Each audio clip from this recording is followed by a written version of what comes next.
இந்த பூமியில வாழும் பொழுது தேவனுக்கு எது பிடிக்குங்கிறது அநேகருக்கு தெரிய மாட்டேங்குது. ஐசப்பா உங்களுக்கு என்ன பிடிக்கும்பா, எது பிடிக்காதுப்பா, அது என்ன விட்டாக. இந்நாட்கள்ல பல காரியங்களுக்காக உபவாசம் இருப்பாங்க.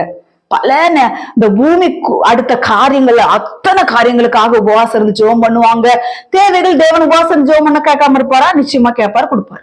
ஆனா யாராவது ஆண்டவரே நான் நித்திய ராஜ்யத்துக்கு ஆயத்தமாகணும்ப்பா, இந்த பூமியில என்ன பரிசுத்தப்படுத்துங்கப்பான்னு எத்தனை பேர் உபவாசம் இருக்கிறோம்? எத்தனை பேர் உபவாசம் இருக்கிறோம்? பிள்ளை வாழ்க்கை நல்லா இருக்கணும், கணவன் ரட்சிக்கப்படணும், அவங்க இவங்க எல்லாத்துக்கும் ரட்சிக்கப்படும். ஆத்துமாக்காக நீ என்னைக்காவது உபவாசம் இருந்திருக்கியா? ஒரு கணம் யோசிச்சு பாரு.